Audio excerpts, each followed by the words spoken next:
Hey, what's happening, Raider Nation? It's your boy Soto here. You know what it is. Raiders versus the world. Talk about a team that the world loves to hate, your Las Vegas Raiders. Well, I'll tell you, this game is one of those sneaky, weird games where I think there's an equal probability that we get the just brakes blown off of us, or it's a really tight game going into the end. And that's just how the AFC West is, man. You can't really tell. The division games are just like that anyway. You can't really tell. Now, the probability is that we lose pretty heftily. The Broncos, it's strength versus strength, okay? The Broncos are like fourth in the league in rushing, okay? And we're like in the middle of the league against the run. So the things that we do really well against the run is first and second down. We do a really good job of run stuffing, which is stopping the run at the line of scrimmage or behind the line of scrimmage. We do a really good job of that first and second down. The problem is third down, we just fall apart. We're not awful in any one category on defense. The only thing the poorest thing we're at, which is like probably the most important thing, is points allowed. And the reason for that is, all the turnovers on the offense put our defense in bad positions. So we don't give up a ton of yards. We don't give up, a ton of big plays, but we do give up a lot of points because the teams don't always have a long way to go to score against us after turnovers.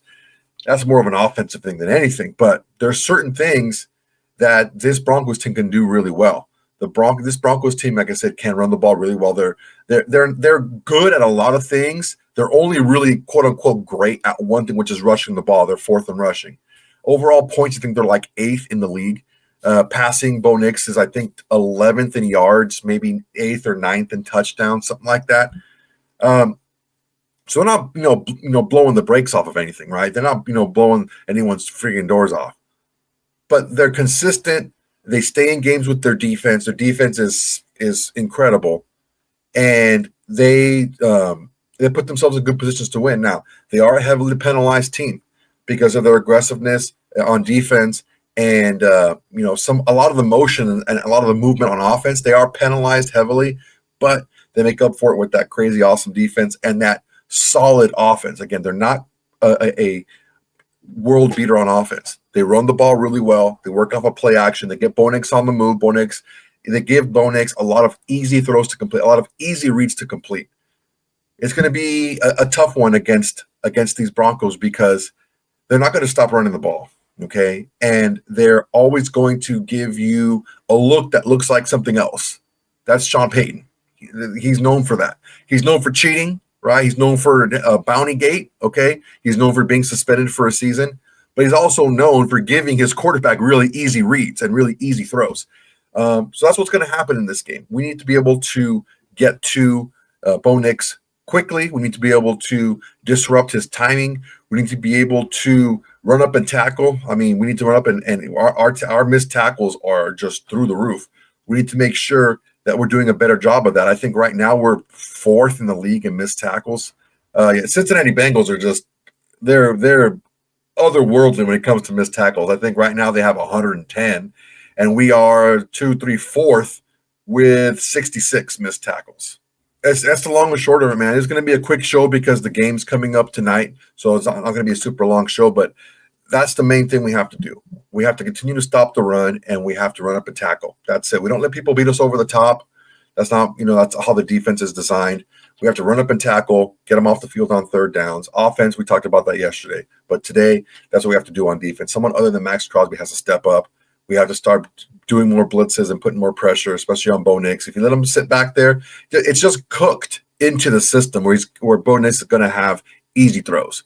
So you got to get him off his spot. You have to get him indecisive. You have to give him happy feet. Don't give him lanes to run. Give that steady, constant pressure, but don't give him huge lanes to run. It's going to be big for Maxx Crosby not to play this hero ball like he did last week, get out of his lane and let guys run all over him. He has to stay disciplined. He has to beat the guy in front of him with technique, not just speed and jumping out of his lane. It has to be a little bit more disciplined than that on this game because Denver will run the football, and they're just licking their lips. See what happened last week with the Jaguars and how they were just run the ball all over us last week in the second half. that's what they're going to want to do. But in the first set, they don't want to do that the whole game. So let's take a listen to what Patrick Graham had to say about the defense, about going against Sean Payton and Bo Nix and the Denver's offense. Hi, PG. I asked Pete yesterday about the tackling issues. Maybe was it just because of coming out of a bye? And he said that was an excuse. What do you think it was after watching the film? There's never any excuses. One, I got to do a better job of getting them prepared during the week. That starts there with me. Some of the issues that came up, the guys were trying. There were plenty of good tackles, then just the consistency. But again, it starts with me just making sure that we're tracking the near hip, trusting the shoot, and just doing a good job of getting our eyes where they need to be and pursuing through it and just with the right angles. But, I just got to find ways to just keep emphasizing it and making sure that, it's just consistent throughout. Where's your impressions of Darian Porter in the starting role? I thought DP did a good job in terms of staying on top, in terms of the vertical passing game. He was competitive on some of the lower stuff and some of the man situations that we had. But, he's a rookie that's out there, working hard. And, I know there's room for improvement, and he's going to just keep working on that. Patrick, what did you see was the difference late in the game, fourth quarter and overtime, compared to the first three when the defense held them in check pretty well? Starts with the run game. I think it was 36 yards in the first half, and then they end up with 150 or whatever. So it starts with the run game. Got to do a better job making sure that, we're in better position to play the run. Got to do a better job tackling. So it all came down to the run game. Greedy. Played well, at least when I looked at the film. That's what I thought. What was your impression? That's more important than mine. He came out there, and a lot of times it was pressure situations in terms of third down, and did a good job, played with good technique, played to his leverage. It wasn't too big for him, so proud to see him do that. It was exciting. What have you seen in the growth of Bo Nix from when you first started looking at him on film in the NFL to where you're seeing him now? Well, again, I don't want to take anything away from the player, but in terms of what Coach Payton's doing there, I mean, you can see he's doing such a good job of bringing him along, for a coach who had a veteran quarterback for so long that they probably were in sync, from everything to, on the field, off the field, but he's bringing them along. I think Bo is doing a good job of, getting the ball out of his hands quickly. They got some things set up with the quick game. He's able to get out of issue plays in terms of using his feet. And then, I think, again, there's a lot of check with me at the line of scrimmage. You see that in terms of the run game. He has some dynamic backs back there, the O-line's veteran group that's worked together. So he's doing a good job of controlling. And I'm not saying like managing the game, but he's doing a good job of controlling it. And, it's always, when those guys are able to do that, it makes it tough. McCollum was another young player that got on the field on Sunday. What had he been showing you guys, and what showed up on the film on Sunday? It's always fun to meet with him and spend some extra time with him. In terms of a young player, I think he's in his fourth year, but in terms of not playing a lot, seeing the big picture from the safety position, understand how to take away pre-snap throws, how to work into windows based on the calls, and then just the energy he had out there, made a big play out there on the perimeter. You saw him get excited. I'm always excited about the enthusiasm the guys are playing the game with.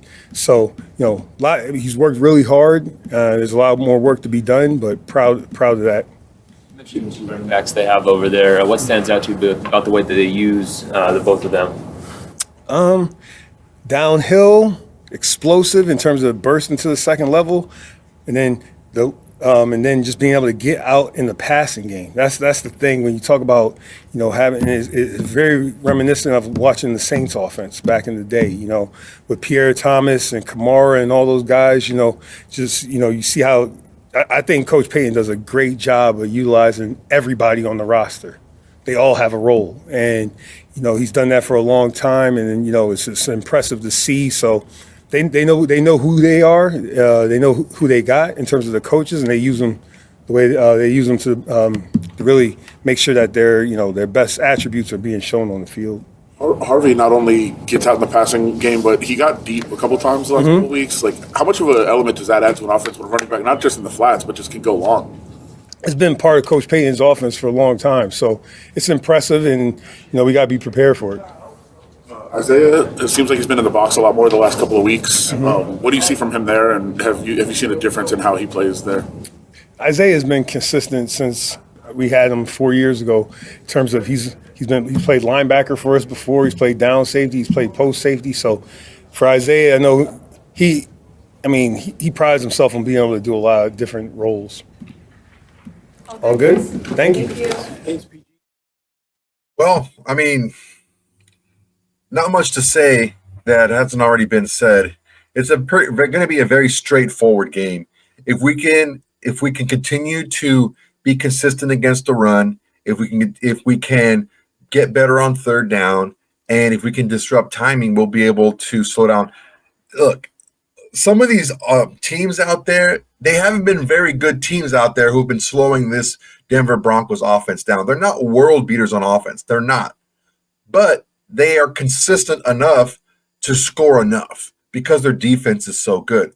So you have to play a really good game against these guys defensively, because if you're able to score 21 points, their defense is not giving up 21 points, man. I'm going to tell you that right now. It's going to be very difficult to score 21 points in this defense. If you let 21 points go by this offense, you're going to have a rough day. It's going to be big. The defensive line is going to be huge. Tackling by the linebackers is going to be huge. 16 tackles is great by Devin White, but the 5 missed tackles is just, come on. We have to do better than that. We can't have this many missed tackles, especially on special teams, because that's where Denver does a lot of their damage. I mean, they give themselves a lot of short fields by turning the ball over with their defense, by getting them off the field and making teams punt a lot, and also doing really good on special teams. So they're just a solid all-around team that is excellent defensively, but everything else is just pretty good. Not great. I think I guess their running attack is pretty good. It's actually a little bit more than that. They're fourth in the league, but nothing really jumps out at you. But they're solid, they're steady, and they come at you in waves with their defense, and they put the pressure on you, and they get your defense right back out in the field with turnovers and with three and outs and stuff like that. So man, it's going to be tough. Vance Joseph's going to have these guys ready to rock. Let's hear what Pete Carroll had to say. This is his last press conference before the game.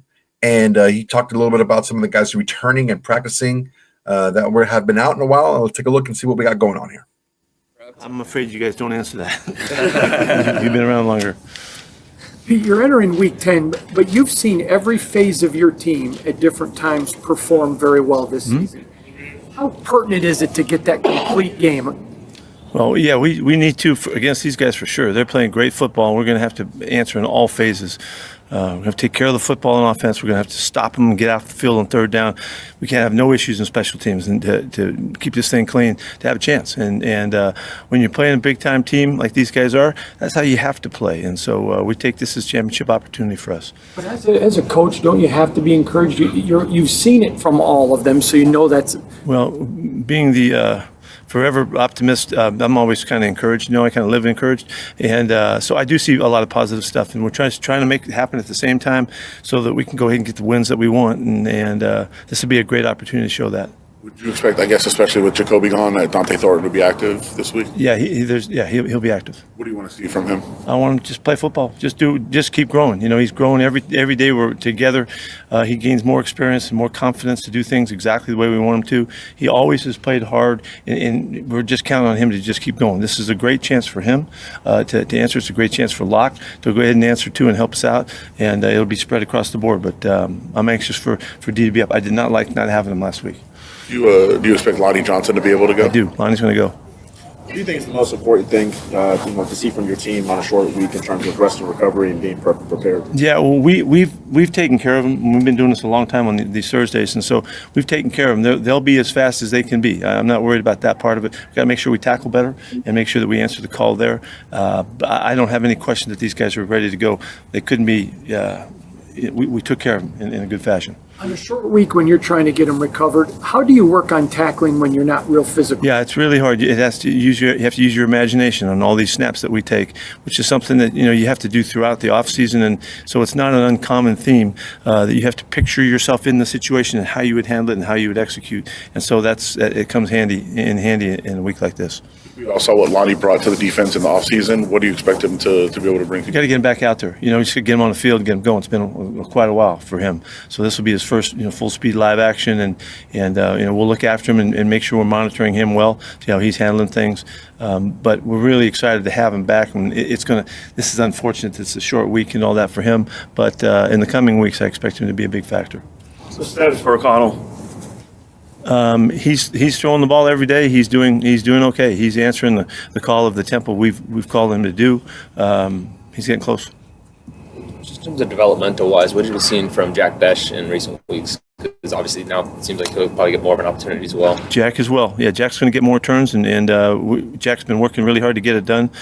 His role is becoming clear, and so you'll see that as we get moving forward. As a guy with a defensive background too, what stands out to you about what Vance Joseph is doing with that group? Oh man, I think he's really playing to their strengths.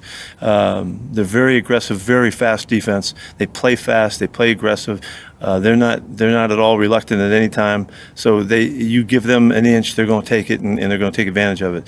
Their four-man rush has been excellent. They've played aggressive coverage to complement that, and so that's he's got them really humming. So he's doing a fantastic job with them. Daniel Carlson has been so good here for so long, but struggled a little bit this year. How do you see him coming along? Well, the ball's just got to go through the freaking hoop. We just got to make them. That's all there is to it. There's a couple, we've been so close that one kick in this game, one kick in that game has made a difference, and our season would be somewhat different if we could get him to answer. But unfortunately, we're putting him in long situations at the end of the game, and it's as difficult as he can get. And we really trust in him and believe in him, and are counting on him to come through. The ball will go a mile up here in this place in Denver. You guys good? Thank you, Pete. I don't know, man. Pete just seems a little. He doesn't have that pop. Normally, he's a little bit more energetic.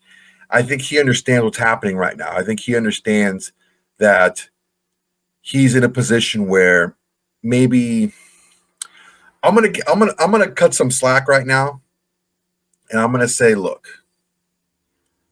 maybe these young guys just weren't ready yet.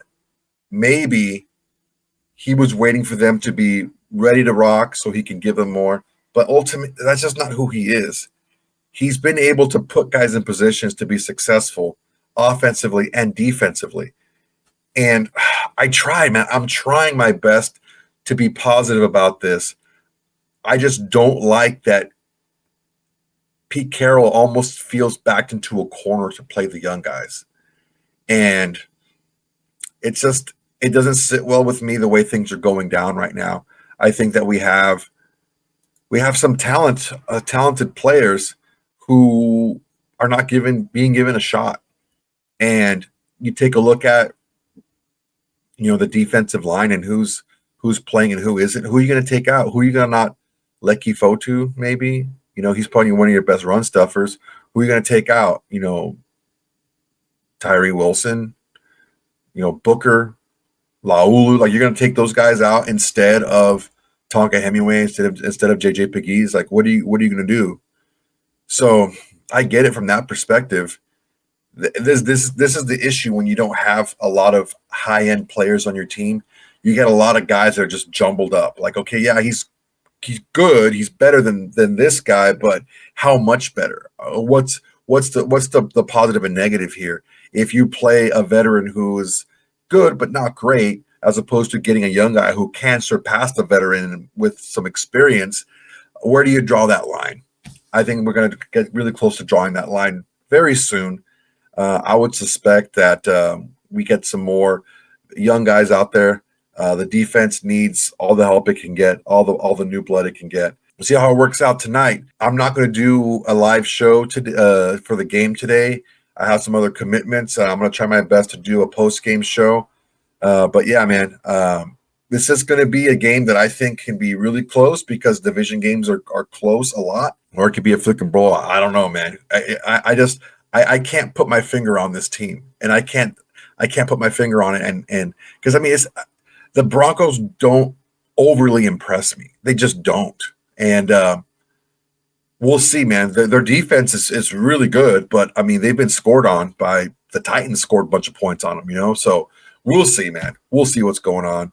That's the fun part about the NFL, man. You can have all the bases covered as far as stats and analytics and all this stuff and analysis and interpreting different coaching schemes and all this stuff. But you know what? It doesn't matter until it gets on the field in between those lines and the ball's kicked off. That's when it counts. So we'll see what happens tonight. All right, that's my time for today. Really appreciate you guys watching. Go ahead and like, comment, and subscribe to this video. It's the next way to support, and it's absolutely free. Also, we have the Shield site. It's $5 a month, man. You get a lot of perks. You get the video right away. You also get the opportunity to have a watch party with me and have priority on that watch party. I'm going to just focus on the subscribers as far as comments and questions and all that stuff.